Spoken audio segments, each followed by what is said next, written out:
Let's talk about charter schools too, in terms of the way they impact. I mean, it's been some time, but certainly in the run up to 2016, I spent a lot of time interviewing people about charter schools.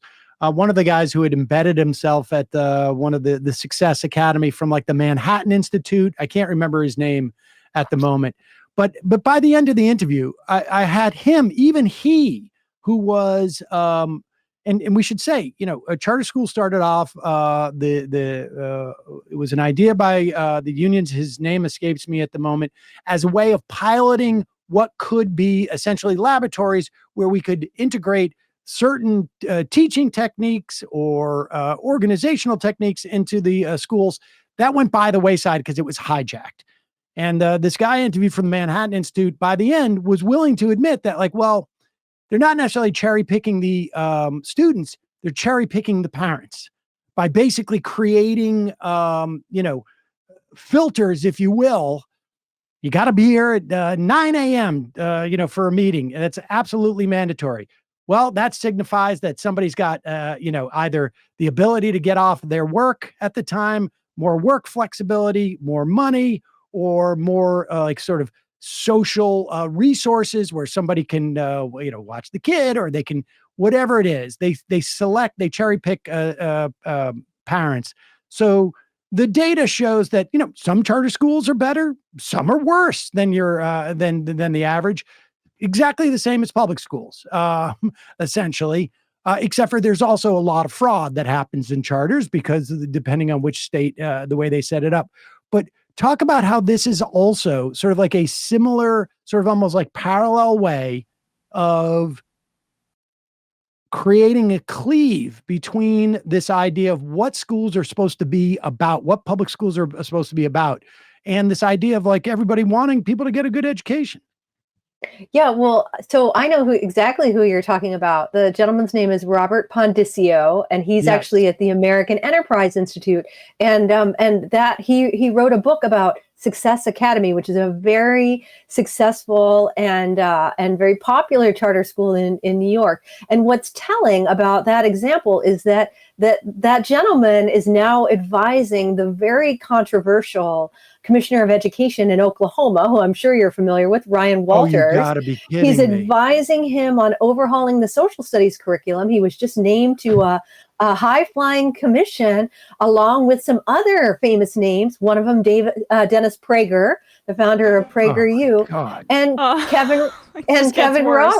Kevin Roberts from Heritage, who is all over Project 2025. And I think in many ways that shows you what has happened to the bipartisan coalition that was so enthusiastic about charter schools. The coalition has fallen apart. And so in many ways, charter schools are now quite vulnerable because they're at the party with not a lot of obvious friends. So there's a big push on the right to have charter schools redefined as private, so that then the protections of, say, the 14th Amendment wouldn't apply to the students who attend them.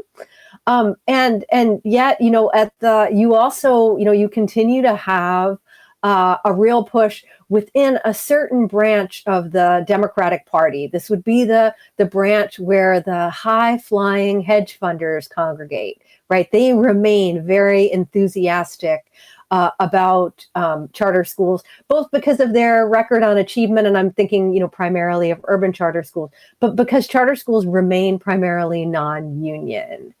So I think actually the conversation about charter schools has changed a lot. And if I were a charter school founder or a believer in them, I would be looking around right now, wondering if it might not make sense for me to be part of this larger coalition defending public schools, because charters actually have a whole lot to lose right now. All right. Well, so give us just walk us through like sort of the fundamentals that we need to begin to, like, the concepts that we need to rally around, and then let's talk about from a policy perspective, because I look out there and I see nothing in terms of like any type of pushback, both from a rhetorical standpoint or about like and I imagine COVID is also sort of like really, really undermined this. I mean, we had all these things happen, and then COVID's outside of the 1.5 million people who, or a million plus, I should say, people who passed away, and the people who have like a long COVID, the biggest sort of, I think, like casualty was people's relationship to public schools. Coming out of it. I mean, I think it's like it's going to grow back in some way, but it's not. I don't know if it's going to grow back with the same sort of amount of vigor. And like, where is this? What needs to happen, and where is there any place where it's happening? So there is actually, like, there is amazing organizing happening all over the country. And so that's a big part of our book, because I think what the impression that people get is that there were school closures, people got really mad, that gave rise to groups like Moms for Liberty, and here they are just doing, like, they are cleaning up. And actually that's not true at all. 3/4 of the places where Moms for Liberty and allied organizations like the 1776 PAC, 3/4 of the places where they run, they end up losing. Why is that? It's because broad coalitions of folks are coming together, not just to defend kids, but to really kind of rally their communities around the idea that public education is essential and that vulnerable students need to be protected.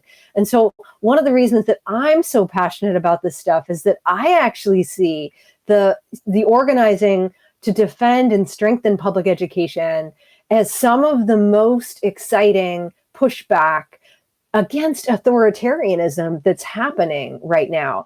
And the reason it's taken off is precisely for what you were saying, Sam, that people on the ground in states like North Carolina, for example, where you have Republicans aggressively pushing to privatize schools, they understand that the goal is to turn back the clock 50 years or more on any kind of progress, and really to roll back the entire vision of equality and civil rights protections.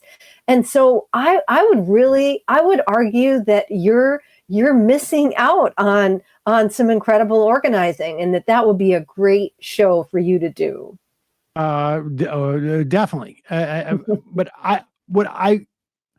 I guess what I miss is maybe something programmatic. I mean, the organizing feels like it's a bulwark against, I mean, Moms from Liberty, they're lunatics. But what I feel like we need too is a proactive sort of a proactive movement. Yes. That is,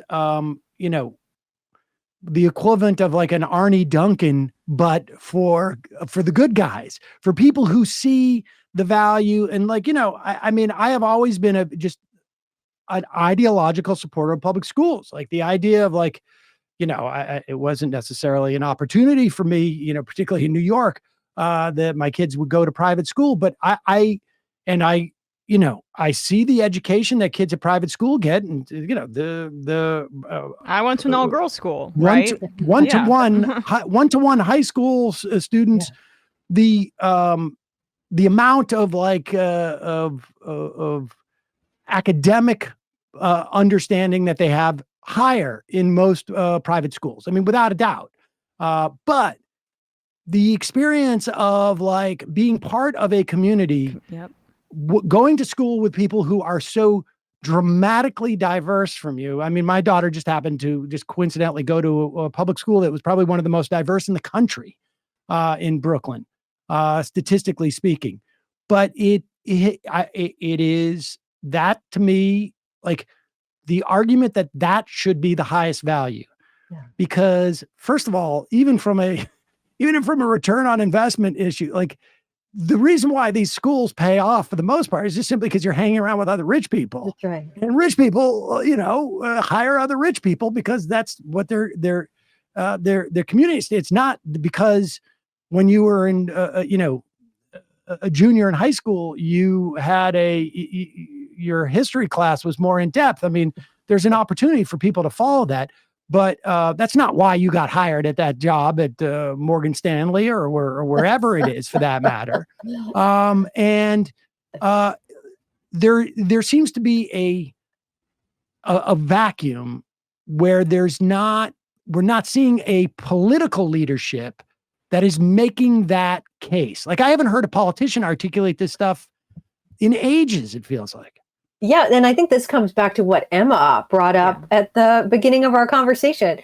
Can you imagine how refreshing it would be to have a VP who really viewed that as their job? And it is, like Kamala Harris is speaking today at the American Federation of Teachers convention in Houston. And, this is actually the first time in many years, right? Like, think back to the Obama years when they would show up at these conventions and they really viewed their job as throwing cold water on the audience, right? Like a little tough love, that like we're here to explain why we're going to make your life and job harder, and you have to suck it up and take it because you don't have any other choice. And so I absolutely agree with you that having somebody who has that sort of bully pulpit, who can really rally people around this bigger, broader vision of why we have public schools, it's really smart politics right now. There is a reason why in state after state, Republicans are not allowing their own citizens to vote on this stuff.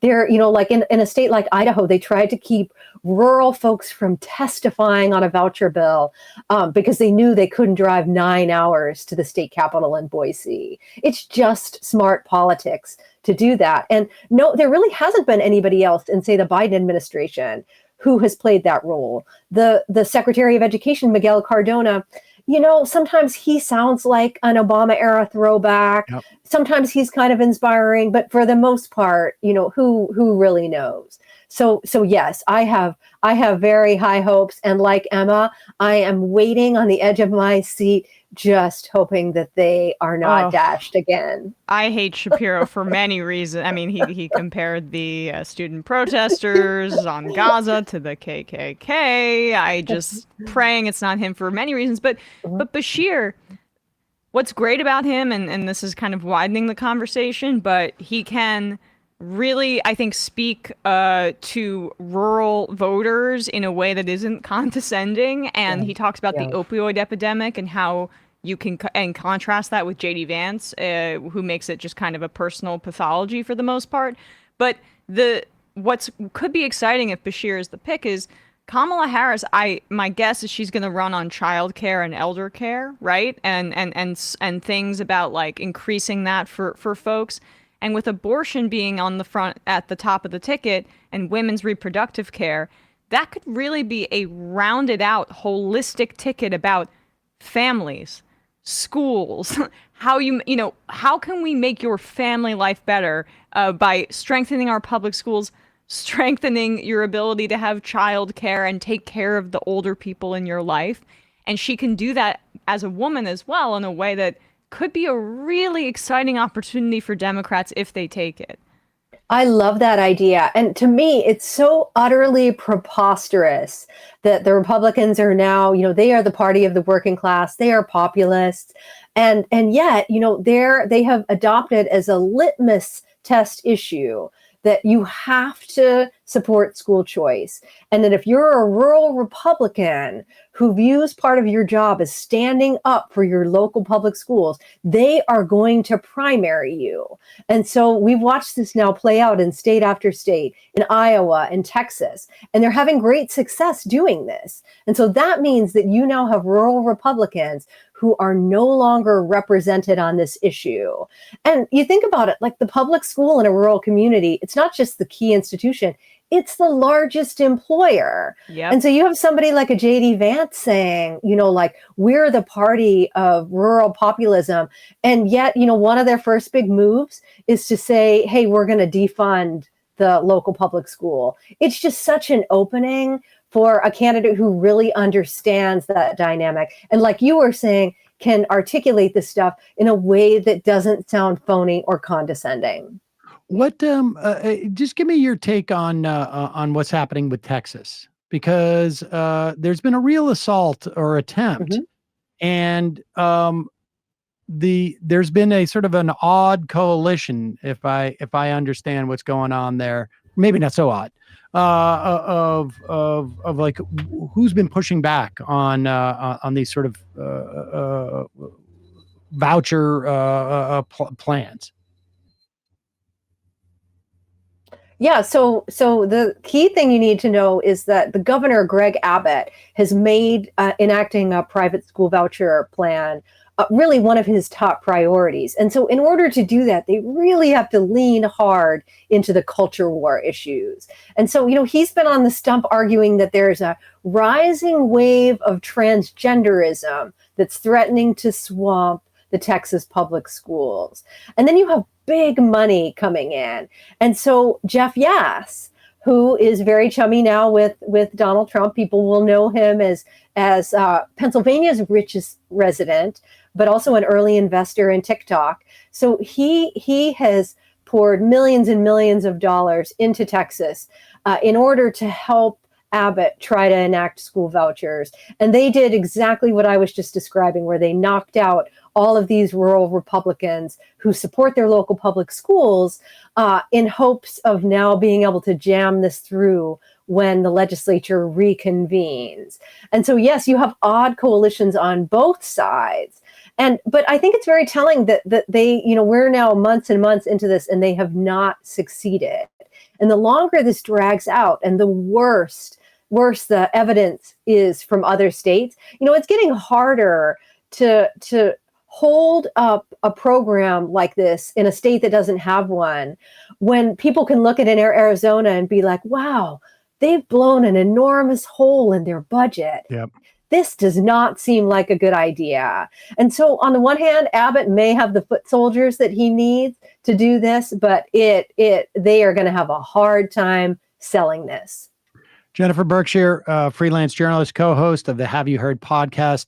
The book is The Education Wars, A Citizen's Guide and Defense Manual. You co-authored with Jack Schneider. Really important, I feel like, underlooked, like the ratio between how fundamental public school is to so many sort of like downstream issues, and the amount of attention it gets is way there's just too disparate of a delta there. Really appreciate you coming on. We'll put a link to that book at majority.fm. Well, I so appreciate your having me, and the fact that both of you appreciate my passion and concern. I feel like we're a party of 3, 4 if you count my co-author, Jack Schneider. Right. Okay. Send him my regards. Hey, folks, don't forget to hit the subscribe button and check out our daily show. We do it every day at 12 p.m. Eastern for about 2.5 hours. We even take phone calls. You should check that out.